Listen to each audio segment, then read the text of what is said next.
The people that are opposing the way Bitcoin development is working right now need a thing to rally around. Over the weekend, a pull request popped up for a new BIP. There is a lot of legal framing. There's a lot of moral framing, and Bitcoin improvement proposals and Bitcoin code is not the place to kind of codify out legal frameworks or moral frameworks. It is just, this is a software project and you have to write the code as it exists. And if you start going to legal framing, all you need is for someone to say Bitcoin is illegal. And you're like, well, I guess it's all over then, right? Because like the whole point of this thing is that this is a system of rules, not rulers. It is anarchy encoded in a digital form. You're now bringing a subjective lens to how Bitcoin works. And the fact that Bitcoin works is an objective system. I don't think it's going to go anywhere. If there is a fork, it's going to be such a small minority of hash rate, it's going to fall on its face pretty flat pretty quickly. I think it's going to be a lot of talking and bantering, but at least we're now in a more honest framing of how this should all go, because it was always going to have to be a fork. So at least we're there now. In the wee hours of Sunday afternoon this past week, a mailing list issue popped up on the Bitcoin developer mailing list and pointed to a PR, which could be Bitcoin's next soft fork. Is Bitcoin's hard money going to get a soft fork? Welcome back to Bitcoin Season 2.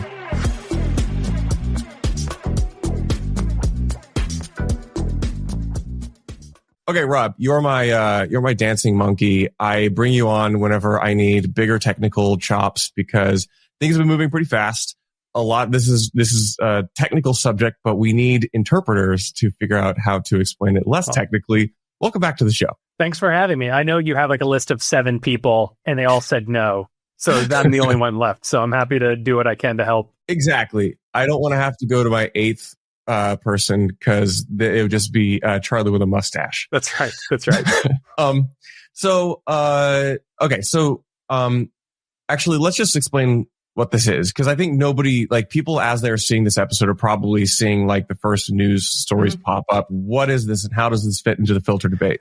3 weeks ago, a Bitcoin developer you and I both know, PortlandHodl, submitted a mailing list proposal, which usually the Bitcoin developer mailing list is where before you write code, or maybe when you're like at the discussion stage of an idea, you want to banter around ideas. It's less technical, like this line of code is wrong, and more like conceptually, is this a good idea or not, where kind of ideas get hashed out. And he had a proposal that the output for any given output would be limited at 520 bytes. Effectively, for most people, what that would mean is that most of how people use Bitcoin today would be unchanged, except your op return would be at most 520 bytes. Op return's the one that everybody's all mad about right now. Right. It's being big, it's being blown open or whatever. Right, yeah, that's right. And this would make a consensus rule that your outputs couldn't be bigger than 520 bytes. And since all Bitcoin addresses are usually, if you have more complicated scripting going on, you just put a hash.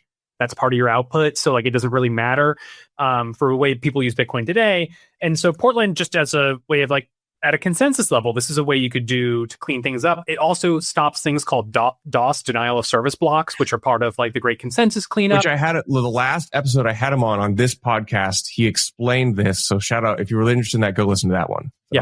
Yeah. And so this was kind of a 2 birds, 1 stone. Hey, we can prevent DOS blocks from existing. And also like you can limit the op return. Like everyone can kind of like some people from the Great Consensus cleanup camp would get something. The op return people would get something, call it a day. There were a couple opinions back and forth. The one thing uncertain is that since you'd be reducing this permanently, to open it and make it bigger again would be a hard fork. So people are like, we don't know in the future if quantum proof schemes would require more output space. So we don't want to like turn this off unnecessarily.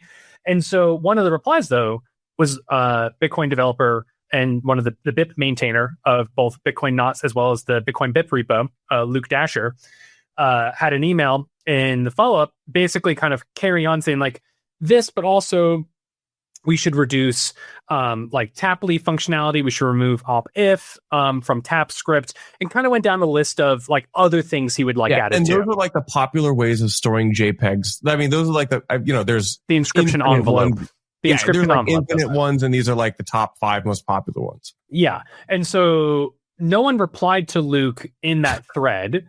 I would say because it was slightly off topic, right? If you have an idea that you want to do something, you make your own email with your own title describing what you're doing. But he wrote in reply to Portland's thread. No one really replied or kind of engaged with it. And then on GitHub over the weekend, a pull request popped up for a new BIP. This new BIP basically takes Luke's idea from the mailing list and tries to do a full codified Bitcoin improvement proposal instantiating this. There is no code yet that is public, but it is trying to basically take the couple of sentences that Luke did and write a full BIP, because BIPs usually contain what's called a motivation section for why are you making this improvement proposal, implementation timelines. And again, this is all talking about consensus changes. So you now need to deal with something, coordination, right? Like, how are you turning this thing on? How long is it going to work? And the proposal to get into it is going through the things I just described. So removing op returns larger than 84 bytes, like the standard limit that was prior to core version 30 in there. Removing the op if in TapScript. So you can't use, if you're using a taproot address, you can't use op if, which is how you do the inscription envelope, as well as removing the tap leaves so that you can only in taproot go up to 128 paths. Now, I think this was specifically targeted at another friend of ours, StuTXO, who made the Labitboo. Yes, I've done some content around Labitboos. I will take some blame here and say I definitely provided a lot of wind behind the back of this goofy little JPEG scheme, because it's funny. They're cute little like bunny-like animals. It's great. And just to explain, this arbitrary data encoding on chain, if that's how you classify this stuff, or spam, right? Like, or however you're looking at this, the way that this is being encoded on chain is not through an inscription, not through an op return, but with Taproot. When we got that back in 2021, there's something called Merkleized Abstract Syntax Trees, MAST, M-A-S-T for short. And what does that allow you to do? You can have one address that has like a Merkle tree that unfurls out, and you can have many different ways that you can spend your Bitcoin. You can go to a depth of 128 leaves.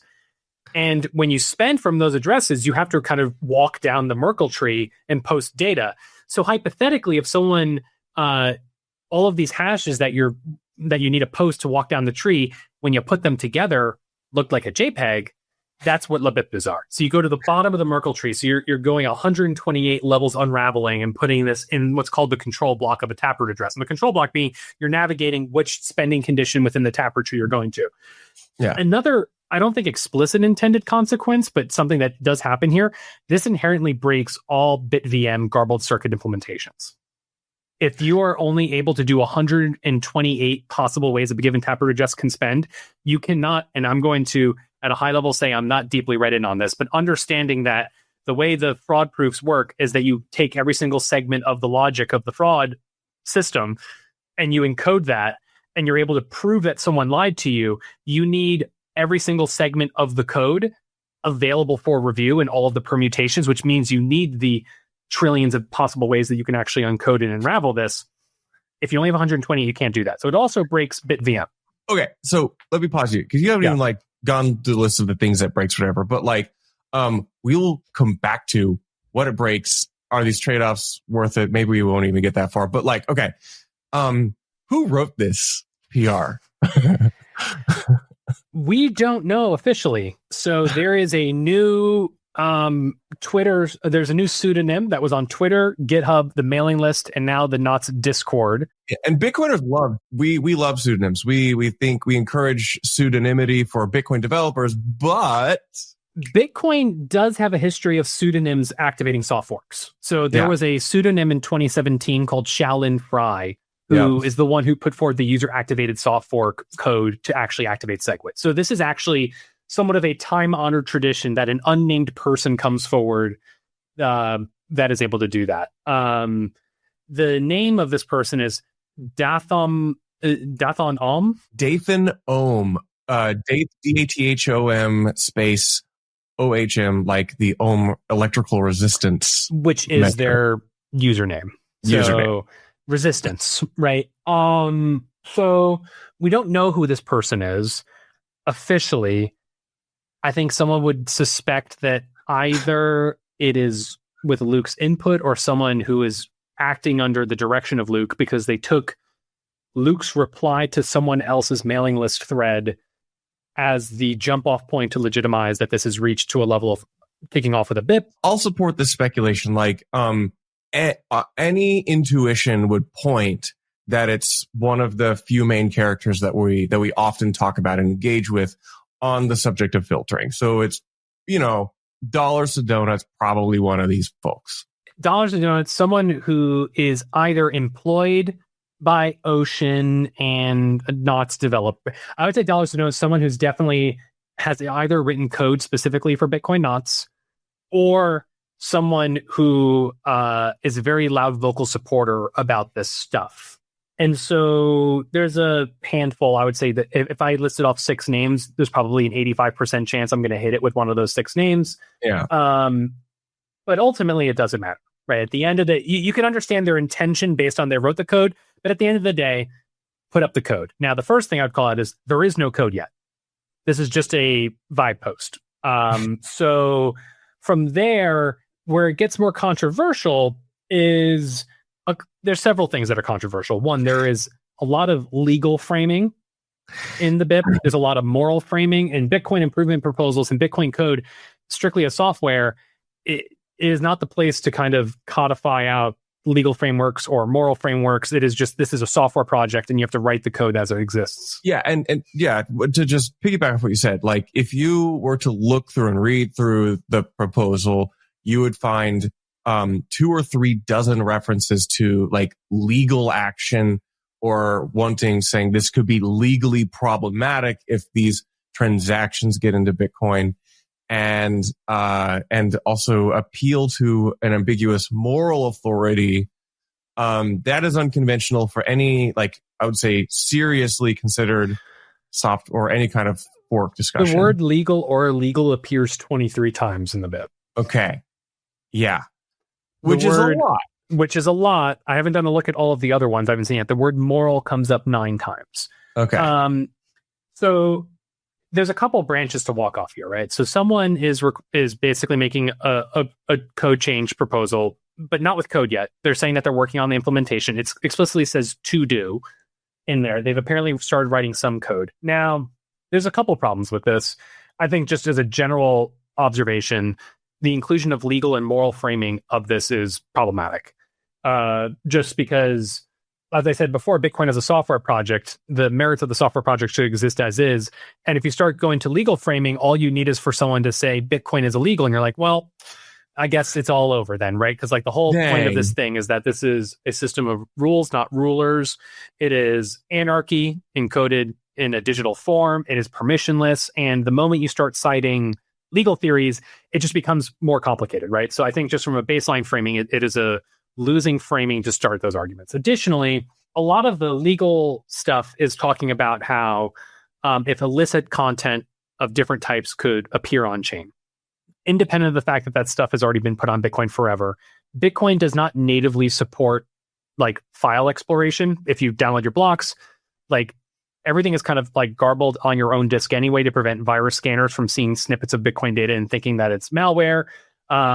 And it's also just like the point of this is not for you to be, you don't like open up your blocks folder and scroll through like a spreadsheet and look at the transactions. Yeah. And for the listener, like everything bad that has existed or that you can put on Bitcoin has been put on Bitcoin in some capacity or another. And we're simply arguing over the definition of what qualifies as like the format for that particular stuff. And like, exactly. So this is like saying, well, of the particular narrowly defined format for the actual raw, completely unbroken up data, we don't want that. So it's kind of, again, it's already what I consider to be extremely loose like framing, but also like legal in or illegal in what jurisdiction? Like, you can't say Tibet's a free country in China, and you used to not be able to post certain WikiLeaks, Iraq war cable, Afghan war cables on Bitcoin. So, that kind of thing. Another thing I specifically to that point, Charlie, is that you're now bringing a subjective lens to how Bitcoin works. And the fact that Bitcoin works is an objective system, right? That these are the rules and the systems. And to your point, the moment you start saying if it's legally like problem, like you now like, so exactly what you said, people have put like free Tibet on the Bitcoin blockchain. People have put the Tank Man photo on the Bitcoin blockchain. And like, is that now means that this is illegal? We need to start reorganizing around it. Additionally, you're now proposing this is a really important factor of the BIP is like, okay, let's say for a moment we're all in on this. We're going to turn this thing on. We're going to save Bitcoin. There are 2 proposed activation methods for this. Yes. Yeah, let's get into this because this is the real insanity. I'll just come out and say, I think this is batshit crazy. Let's take the leap off the cliff together, right? Bonnie and Clyde, we're off the cliff. We're turning this thing on. Now, this is the important thing to talk about soft forks versus hard forks. An additional factor of this proposal is that for the next, it's a temporary soft fork in that it's only for a year. It's almost like an emergency pause to not let anything bad happen while a better solution is devised. During this time, Bitcoin cannot upgrade. If you were to upgrade, it would be a hard fork because this explicitly disables all of the upgrade hooks in Bitcoin. As in, like, Bitcoin has these ways which are easy to upgrade. We've kind of built these in over the years to make it easier to talk and then execute soft forks or hard forks, but like basically upgrades. And it's basically saying those methodologies are frozen. They all get frozen. So we jump off the cliff and we do this. Now, the idea is that code's going to be written and an activation client that enforces these rules are going to go live and people are going to start talking to mining pools, which is something we should get to because there's been some speculation about people hitting up mining pools about this. There are 2 activation methods. One is the proactive, where like over the next 2 to 3 months, we all get together and we say on this block height, we're turning on the rules, which is it's an important thing when you're trying to coordinate a decentralized network. You need to give everyone time to update their software, make mining pools have to update their like infrastructure. Like it's not a trivial thing that you just like flip on overnight. The problem is the other method to activate this is called the reactive method, which means there is an ambiguity on if illicit, very bad content is put on chain. Immediately, that block will be invalidated. And when that block is invalidated, we're going to now emergency turn on the rules. And then we're going to fork immediately, causing a chain split. The BIP editor, the person writing, not the BIP editor, sorry, the author of this BIP has said this would cause a chain split. So let's just make the math easy. We're on block height 999,000. Everything's fine and happy. At block height 1,000,000, some really heinous stuff is put on chain. What happened? Well, here's what happens. The Bitcoin mining, the network keeps on running, right? Like, because nothing is broken. So you now have a subjective lens. And then let's say it happens at 1 o'clock in the morning Pacific time. Why Pacific time? Let's just say it's Coinbase, right? Like Coinbase, like the engineering team, like they have an emergency on overnight like team, but like they're not ready to like go do stuff. 6 hours goes by before they hear about this fork. They now need to roll back 30 blocks to invalidate that because every block builds on the previous. So if you're trying to remove this block with bad content from the chain, you need to delete it and any blocks that mine on top of it. So you're talking about easily. And so in 2013, there was a 30 block, I think it was 30 or 50 like block reorg that was happening because of a Berkeley. Like, there was a bug that split consensus. You're talking about doing that again today. And rather than it being like a software update or something you can understand, it's like every single block now you need to be on guard. And you have to go. And here's the other thing too, morally, rather than like the data exists and I'm not going to go look for it, you're now legal, like you're to be in consensus. You now, as someone who's running a Bitcoin node, has to go download and look and see that there's heinous content there that you never would have known or cared about otherwise. Because if it's not there and I don't care about it, what if someone says, oh, at block height 1,000,000, there's really bad stuff?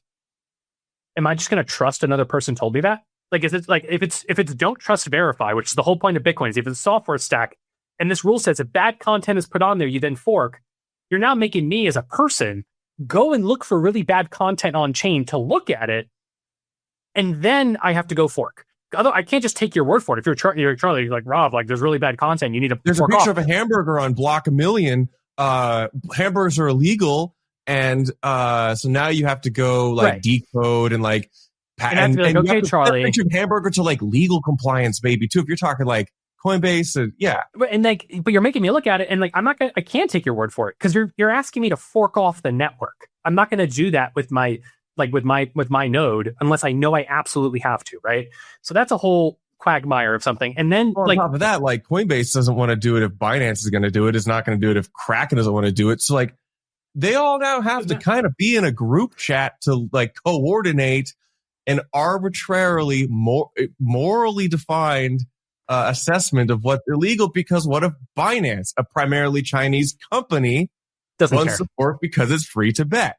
And Right. America says, no, we're now really talking about like geopolitical debates. Right. Like, this is ridiculous. Exactly, right? And it's not even just the businesses. The mining pools also have to agree to this, right? Well, so in theory, you could have all of the businesses like invalidate a block, and the miners are like, shit, okay. Yeah. But what are they going to do by default? They're going to keep on building on the chain that they get paid out on. So And you have the to longer actually they do that, the longer they do that, the more money everyone loses, probably. Right. So it's literally very much.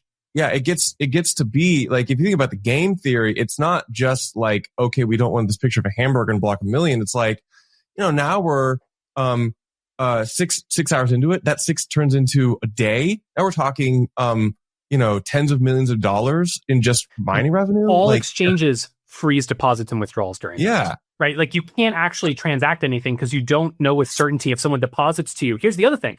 I'm a business. Jonathan Beer, the guy who runs the BitMEX research account, pointed this out.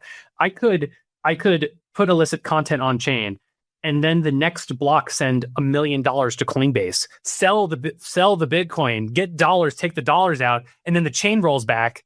And since it all gets rolled back, I now have the Bitcoin and the money, right? It creates a very it's a bad incentive. You're incentivizing people to put bad content on chain to attack the network so you can double spend it, right? Like it has not been thought out well at all. Because typically when there's a fork, people put up all these safeguards to avoid this manipulation of the system. The replay attack is what it's called. Yeah. And in this case, you can try to put how do you put up safeguards against if it could happen at any moment? So everyone needs their own mempool monkey, as we all know. Mononaut repping the mempool shirt. Everyone needs to hire their own mempool monkey to be able to sit on chain and look at every single byte as it comes across to make sure it's clean. Here's a funny thing that I actually noticed yesterday. You know what's not banned in any of this stuff in this fork proposal? Oh, what's not banned, Rob? Stamps. So my dark horse theory is that Mike in Space is out there and wrote a PR that bans every other picture protocol but his. And I'm gonna get Mike on here. I'm gonna turn up, put him in the hot seat and ask him if he's Dathon Ohm. You should. And he's trying to stamp Bitcoin. Random shout. One of my favorite clips from Bitcoin Twitter culture is him singing "Stuck Here in the Mempool with You." You've seen that clip?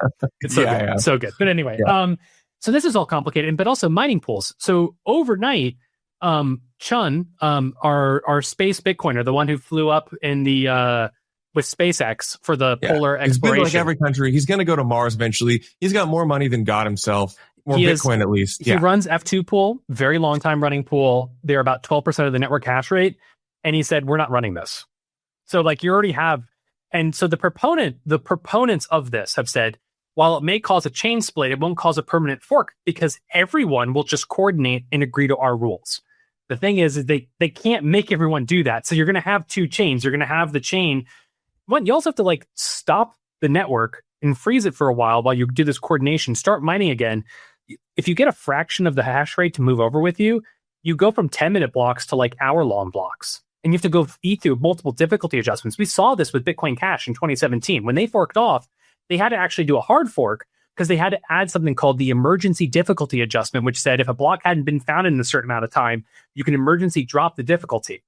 So at that point, that's a full hard fork. The whole network starts breaking apart if you're fragmenting hash rate. You need everyone to lockstep move together, which is why soft forks in general, even hard forks too, you need everyone to be largely aligned with a time in the future to give everyone time ready. So the idea that on a moment's notice, every single block could be a potential fork, it's not tenable from a governance perspective. It's just totally dead in the water. I feel like we could loop on this subject a lot, but I think that gives the audience enough tools to kind of understand. I want to go back to what breaks, because we're still kind of discovering what breaks. I want to, you got AnchorWatch bags. We got to disclose them, and you are everyone's favorite mini-script influencer. That's right. Do things related to AnchorWatch or Miniscript, just got to get cards on the table here, do any of those things break with this? Do we know? So nothing that current AnchorWatch customers use doesn't break at all because we use pay-to-witness script hash. So we don't use Taproot yet. But anyone who is using the Miniscript compiler with Taproot, if they are not using tap leaves, it totally breaks. So there is if you use Taproot and you have one long Taproot script and you have multiple ways you can spend it, what do you use? Op if, because you're saying if this or that, right? It's how you have one Bitcoin address that can have two ways you can spend things. Think about any programming language. If this or that. This totally bricks that. And it bricks people's money who are currently on chain. It is confiscatory. So people who have money today secured are now frozen from being able to spend their money. So this is, and the pedantic argument is, it's not seizure, it's a temporary soft fork, it's only for a year.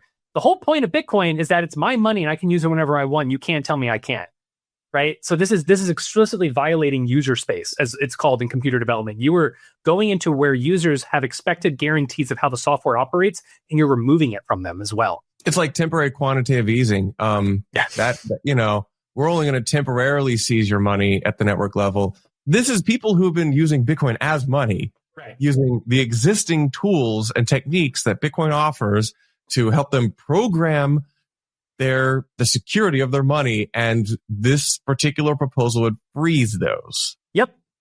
Be absolutely frozen. And so I know this, you know, maybe, so I mean, I'm reading through the GitHub here and I'm like looking at the mailing list and like, okay, so this is why we discuss these things, so people can review and peer review and say, oh, you missed this, you missed that. I would like to think that even a hardcore pro filter person wants to try to respect those types of users and that type of use of money.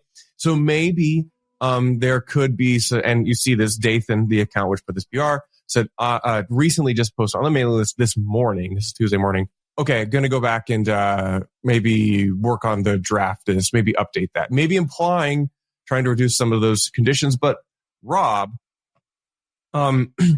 is there just, I'm feeding you a bit of a rhetorical question. Is there, at some level, is this an intractable problem of preventing arbitrary data and the freedom of money? Could you talk about this? I mean, it ultimately, it's unfortunate in that we've spent, I think, well over 2 years at this point in the filter discourse. And the point was always made, you're not going to be able to achieve this with filters. It was going to require a consensus change. There is progress now in that they're proposing a consensus change. Their argument would be, we did not need a consensus change until core version 30, which is malware, in their opinion, got pushed to the network. And now we have these large op returns. So now the network's under threat. And I say to that, why isn't the pull request only changing op return then? If this is about op return specifically, you could just do a PR that is just about op return, but they're going for everything because they're tacitly admitting we were right the entire time and that you had to make a consensus change for this to actually be effective. And now the next step is, the next part we made is you can make a consensus change. The first block, if this thing gets activated, will have JPEGs in it. It will unequivocally. Oh, absolutely. I will do my best. It's not even a question. Like the incentive, because here's the thing, you now have a fork. So if you have one Bitcoin and then it forks, you now have one Bitcoin on this pure Bitcoin and one Bitcoin on the unholy Bitcoin. You're now just having free Bitcoin that you can just go play around and burn with and troll give me free money. So I'm going to yeet my, a good portion of my stack to figure out how to put JPEGs. I'll freaking hire a dev and pay them in my pure Bitcoin coins, and I'll get JPEGs out of it. Exactly. Two closing thoughts, or I'm also available for more, but just two things I want to specifically. There's good closing thoughts here. This is tentatively going to be BIP 444.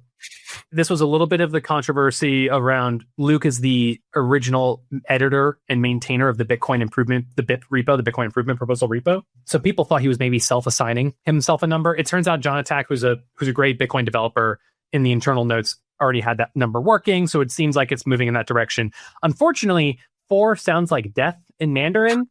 So you're asking half the network hash rate based out of Asia to turn on the death fork. Not good marketing. Not the move I would have made, but here is what it is. And then the other thing is that the pull request got a little spicy with people commenting, specifically Greg Maxwell, longtime Bitcoin contributor, saying that this pull request in this framing has been used as legal pressure to go to mining pools to get them to coercively follow this rule. I have heard from people talking that this has happened at multiple pools already, that they've been approached to with this kind of stuff. And I am not a firsthand party to that conversation. Greg publicly corroborates this, though, that mining pools are being approached by the team at Ocean around this stuff. So it's almost like a lawyer-activated soft fork because it's out of legal pressure, which is a bold strategy. And you already have 12% of the network hash rate saying they're not doing it, which is F2 pool. So if you use that, if you say all of the non-US mining hash rate's not going to do it, then you split the hash rate. It's unfortunate because I think it's unnecessary escalatory. It gives way too much framing away to people who want to harm Bitcoin to even acknowledge or even entertain this kind of stuff. The fundamental premises I just outright reject. And at the end of the day, this is, will they actually fork? I'm speculating towards no. The fact that this happened right after core version 30 went live tells me that this was somewhat of the, I would say they lost the narrative battle, so they do something new. I don't think they'll actually fork, but they're looking for something to talk about. At this point, it's an attention economy. What happens next? Like this, we're going to turn this episode around. This goes out Wednesday morning. What can the listener look to next? Where do they find their source of information and signal in this wild, crazy world of noise? I would probably say what happens next, in my opinion, I think there's going to be a lot of can kicking around for a while. I think it's not a coincidence that after version 30 got launched, this is the next thing, because the whole motion was we're going to stop version 30. That didn't happen. So now the people that are opposing the way Bitcoin development is working right now need a thing to rally around. So this idea of the fork is something they want to rally around. So it gives them purpose and attention, right? I don't think it's going to go anywhere. If there is a fork, it's going to be such a small minority of hash rate. It's going to fall on its face pretty flat, pretty quickly. Not even at the mining pools, because here's the great thing about a mining pool. The cost to switch to a new mining pool is almost nothing. So like if a mining pool makes the decision to pull this, like you just change in your fleet software where you're pointing your hash to and it's instantly fixed, right? So the asymmetry is not on the side of the pools being kingmakers.